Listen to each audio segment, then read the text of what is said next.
We are truly gathered together to celebrate the life of Dorothy Williams, my mom. A life truly rich and ripe with blessings.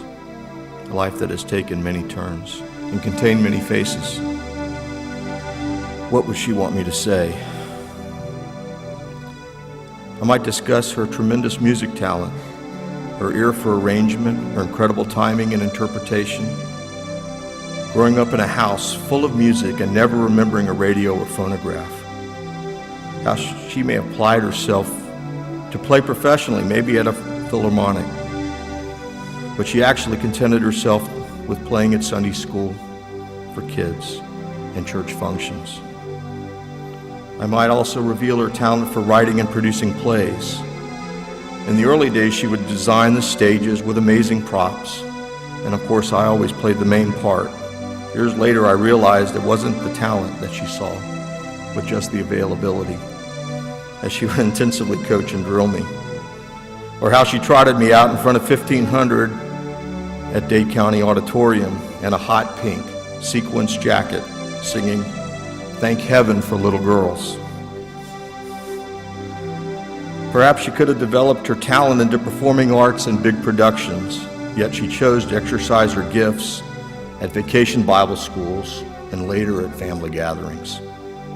You see, my mom lived in a time when being a mom was a full-time job, and they both sacrificed, especially at the beginning, with 4 kids in a single bedroom of a 2-bedroom house.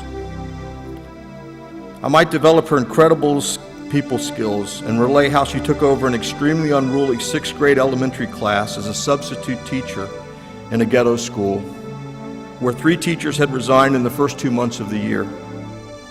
How she defied the principal and the administration to teach about the Lord, continuing the rest of the year, completely changing many lives, with such results that the administration left her alone. How I visited her class on a field day and was absolutely amazed at the responses of the kids. She had Bible verses posted, and of course her famous grab bag clearly visible.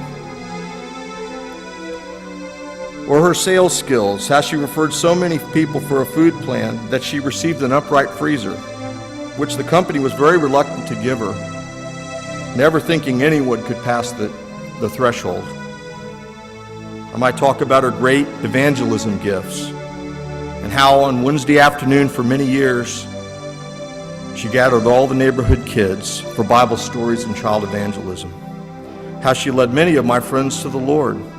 How she spent hours talking to friends that she just met, always turning the conversation towards the Lord. Or perhaps I might unfold her youthful, fearless spirit and how she continually took us on trips and outings that defied logic. How she could make a visit to the dentist sound like an adventure. Like painting the roof with us helping and getting more paint on us than the roof. Or what it was like to have every kid in the neighborhood wanting to play at my house because I had the greatest mom ever. And yet, if I could also speak of her incredible love for her husband, my father, who for 60 plus years they were bonded in such a way that is truly rare. And yet, if you asked her, she would not rate any of the above as the most important. Simply put, my mom's greatest accomplishment, her legacy, was her children and the gift of salvation that was perpetuated through her, down through her children, to their children, and then their children. You see, I was the firstborn, the first to receive her gift as she poured out Jesus in each and every instance during my early years. And the same is true for each of us. Tom, John, Karen. Not perfectly, but consistently. And then always praying for us as we got older. Early this year, my mom gave me my baby book for safekeeping. And as I began to read her comments, I was startled by the tenderness of her words. At the end of the book, in the margin, as kind of an afterthought, was a small entry that amazed me. She writes, February 1962, 6.5 years old. Your faith in the Lord is something I will never forget. You will never know how much you have strengthened mine. The day she went to be with the Lord, I told her about the comment and that she holds my memory. You see, I really don't remember ever not being a Christian. It was an incredible gift to have such an early faith.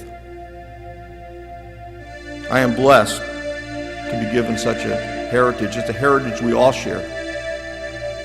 I know I often disappointed her, and she rarely showed it. As my brother John says, one of my mom's favorite books was the book of John.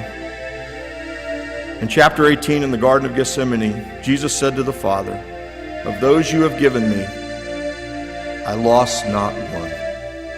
Mom was given 4, and she lost not one. A race run, a crown awaiting. On June 28th, sometime during the last hour of that day, without fanfare, she slipped quietly into the night in her sleep and transitioned from faith to face with her Savior.